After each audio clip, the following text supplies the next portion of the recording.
Welcome back to my channel. My name is Kaylina and I am the Hex Witch, and oh boy has it been a week. It has been a week from hell.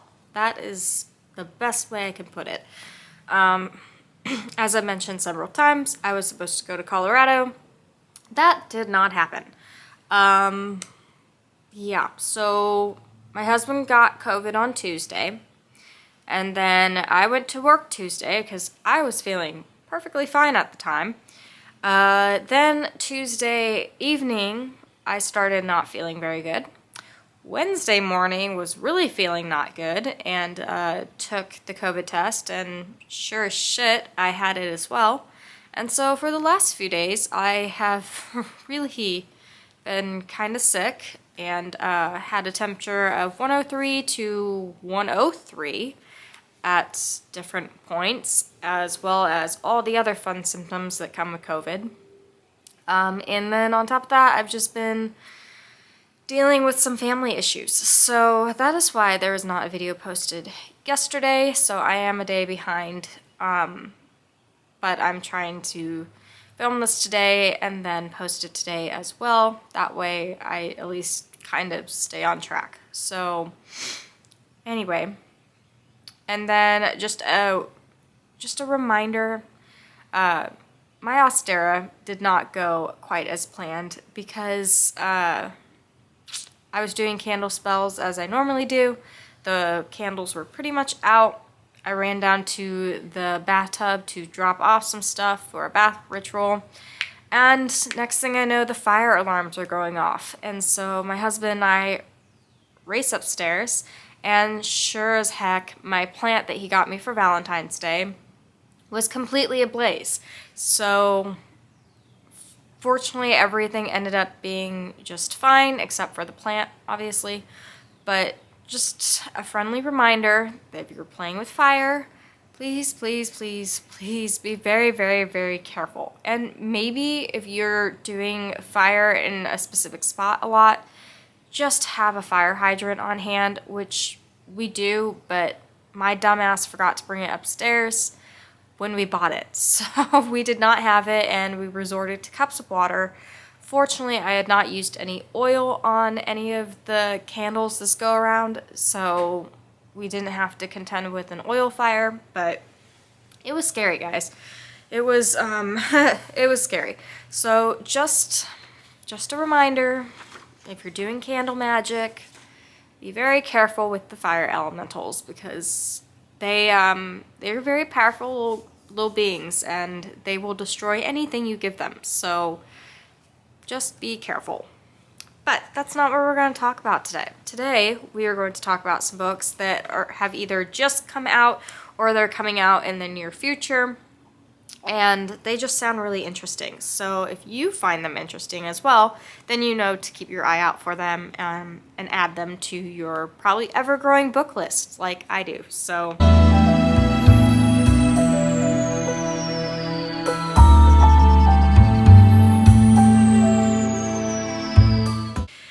the first one I've got is Sisters of the Lost Nation, and this is by Nick Medina, and it's coming out April 18th. This is the synopsis for it. A young native girl's hunt for answers about the women mysteriously disappearing from her tribe's reservation leads her to delve into the myths and stories of her people, all while being haunted herself in this atmospheric and stunningly potent debut. Anne Horn is always looking over her shoulder, for the bullies who torment her, for the entitled visitors at the reservation's casino, and for the nameless disembodied entity that stalks her every step. An ancient tribal myth come to life, one that intends on devouring her whole. With strange and sinister happenings occurring around the casino, Anne starts to suspect that not all the horrors on the reservation are old. As girls begin to go missing and the tribe scrambles to find answers, Anne struggles with her place on the res, desperately searching for the key she's sure lies in the legends of her tribe's past. When Anna's own little sister also disappears, she'll do anything to bring Grace home, but the demons plaguing the reservation, both ancient and new, are strong, and sometimes it's the stories that never get told that are the most important. So that sounds pretty interesting. I mean, that sounds like there's a lot of stuff kind of going on, but sounds pretty good to me. The next one I have is Venko, and this one I believe is actually already out. And it is by Miss Sherry DeMaline. And so this one is Lucky St. James, orphan daughter of a badass Matisse Good Times girl, is barely hanging on to her nowhere life when she finds out that she and her grandmother, Stella, are about to be evicted from their apartment. Bad to worse in a heartbeat. Then one night during laundry in the building's dank basement, Lucky feels something irresistible calling to her. Crawling through a hidden hole in the wall, she finds a tarnished silver spoon, depicting a storybook hag over letters that spell out Salem, which sports Salem-born Mina Good, finder of a matching spoon. To Lucky's existence, one of the most powerful witches in North America. Mina has been called to bring together 7 special witches and 7 special spoons, infused with magic and scattered to the 4 directions, more than a century ago, to form a magic circle that will restore women to their rightful power, under the wing of international headhunting firm Venko, devoted to placing exceptional women in roles where they can influence business, politics, and arts. Mina has spent years searching out witches hiding in plain sight wherever women gather: suburban book clubs, mommy and me clubs, temp agencies. Lucky and her spoon are number 6. With only one spoon to find, a very powerful adversary has Mina's coven in his sights. J. Christos, a roguish and deadly witch hunter, as old as witchcraft itself, as the clock ticks toward a now or never deadline. Mina sends Lucky and her grandmother on a dangerous, sometimes hilarious road trip through the United States in search of the 7th spoon. The trail leads them at last to the darkly magical city of New Orleans, where Lucky's final showdown with J. Christos will determine whether the coven will be completed, ushering in a new beginning, or whether witches will be forced to remain forever underground. So that sounds similar to other kind of, witchy things where there's, the coven, the bad guys that want to keep the witches away, that kind of stuff. But I do like things that are kind of set in New Orleans, just because that is the voodoo capital of the world, which means it is deeply rooted in magic, and I love that. So, yeah. The next one is Haunting of Alejandro. That one comes out April 18th as well. This one is by V. Castro. And so this one reads, Alejandra no longer knows who she is. To her husband, she is a wife, and to her children, a mother. To her own adopted mother, she is a daughter. But they cannot see who Alejandra has become, a woman struggling with the darkness that threatens to consume her. Nor can they see what Alejandra sees. In times of despair, a ghostly vision appears to her, the apparition of a crying woman in a ragged white gown. When Alejandra visits a therapist, she begins to explore her family's history, starting with the biological mother she never knew. As she goes deeper into the lives of the women in her family, she learns that heartbreak and tragedy are not the only things she has in common with her ancestors, because the crying woman was with them too. She is La Llorona, the vengeful and murderous mother of Mexican legend, and she will not leave until Alejandra follows her mother, her grandmother, and the women who came before her into the darkness. But Alejandra has inherited more than just pain. She has inherited the strength and the courage of her foremothers, and she will have to summon everything they have given her to banish La Llorona forever. So, I think that sounds pretty good. Yeah, funny enough, which is not Mexican history, obviously, but I know of La Llorona a little bit from Riverdale, because I'm pretty sure there's a couple episodes, or at least one episode, where she shows up and she's like stealing babies or something. I don't know, but yeah, I'm pretty sure that was supposed to be La Llorona, but sorry, I'm still coughing a little bit here, so Stick with me. All right, next one I've got is called Camp Zero. It's out right now, but the hardcover, I guess, is coming out April 4th. And this is by Michelle Sterling. In the far north of Canada sits Camp Zero, an American building project hiding many secrets. Despite desperate to help her climate-displaced Korean immigrant mother, Rose agrees to travel to Camp Zero and spy on its architect in exchange for housing. She arrives at the same time as another newcomer, a college professor named Grant, who's determined to flee his wealthy family's dark legacy. Gradually, they realize that there is more to the architect than previously thought, and a disturbing mystery lurks beneath the surface of the camp. At the same time, rumors abound of an elite group of women soldiers living and working at a nearby Cold War-era climate research station. What are they doing there, and who is leading them? So, that sounds kind of, I don't know, dystopian in a way, I guess, maybe? I don't know. Next one is You're Not Supposed to Die Tonight. This is by Kaylin Barron, and this comes out June 20th. And this is like your typical slasher book, I believe. So, at Camp Mirror Lake, terror is the name of the game, but can you survive the night? This heart-pounding slasher by New York Times bestselling author Kaylin Byron is perfect for fans of Fear Street. Charity Curtis has the summer job of her dreams, playing the final girl at Camp Mirror Lake. Guests pay to be scared in this full-contact terror game, as Charity and her summer crew recreate scenes from a classic slasher film, Curse of Camp Mirror Lake. The more realistic the fear, the better for business. But the last weekend of the season, Charity's co-workers begin disappearing, and when one ends up dead, Charity's role as the final girl suddenly becomes all too real. If Charity and her girlfriend, Bezzy, hope to survive the night, they'll need to figure out what this killer is after. Is there more to the story of Mirror Lake and its dangerous past than Charity ever suspected? So, I like a good scary story. So, yeah. Okay. The next one I've got is Blood Debts, and it comes out in April. April, does that say 4th? I can't even read my own handwriting. This is terrible. Anyway, it's by Terry J. Benton. Yeah, Walker. Benton Walker.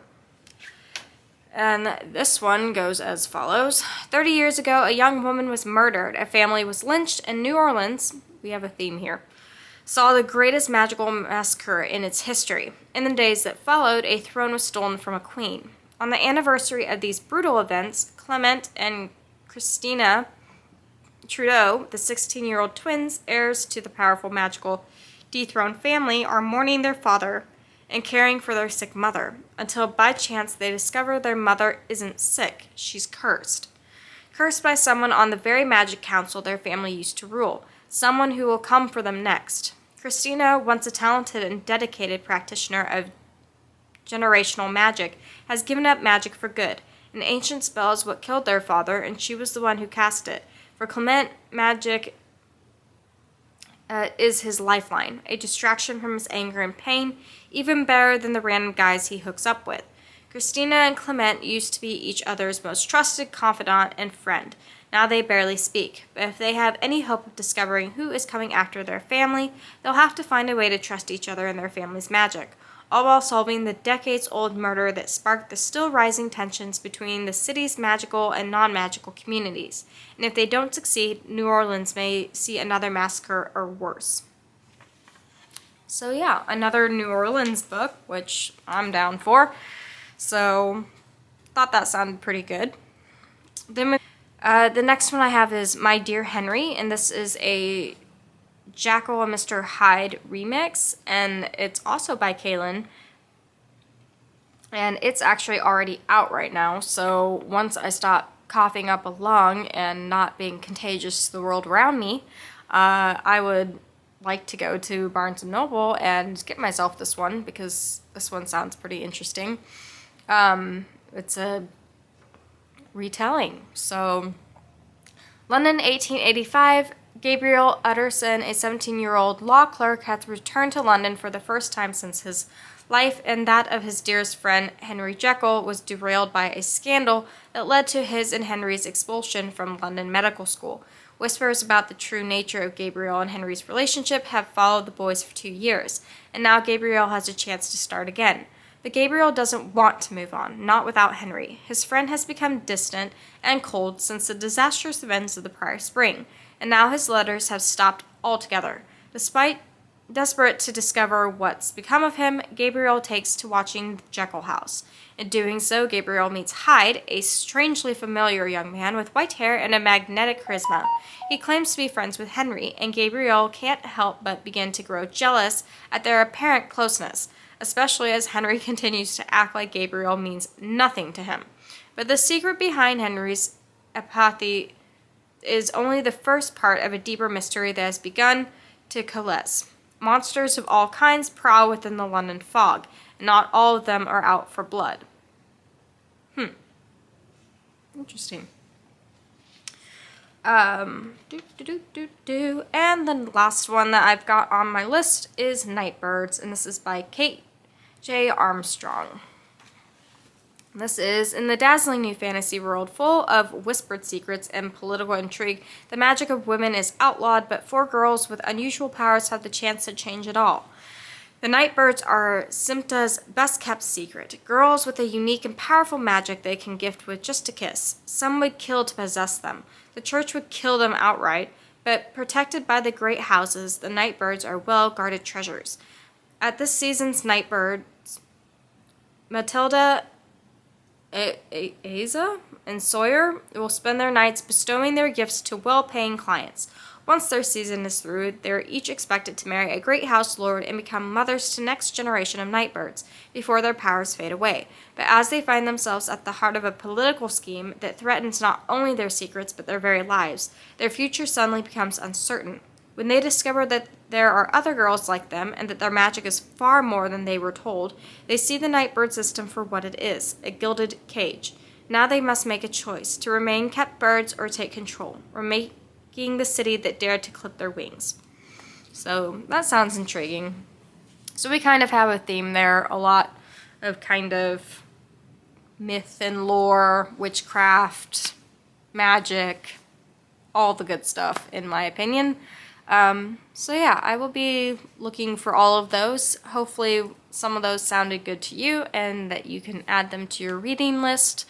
I also just wanted to share, just because I want to share. So being sick, we've been, well, honestly, I haven't been doing much, but we did start the show The Mandalorian, which I'll tell you what, I've never been like a huge like Star Wars fan.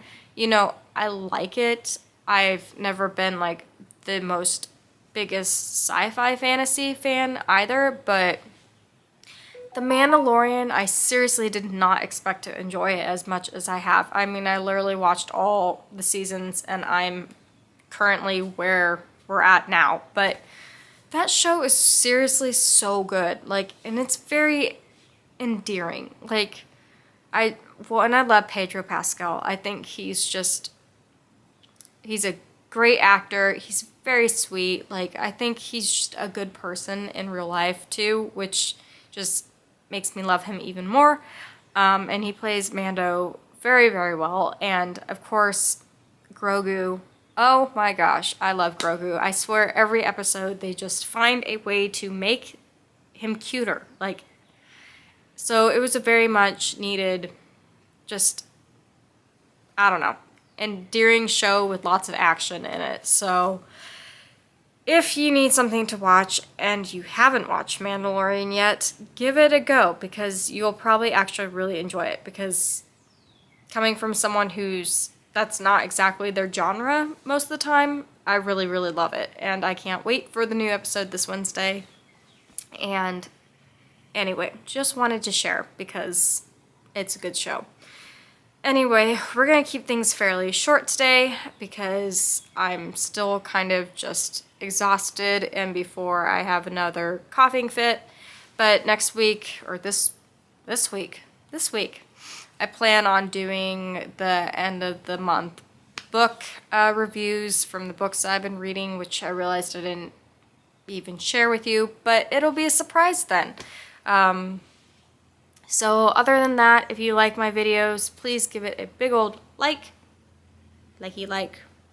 and subscribe, and give me comments down below on books that you're reading currently or books that you've enjoyed recently. And as always, stay happy, stay healthy, definitely stay healthy, and I will see you next time for our next video. Bye.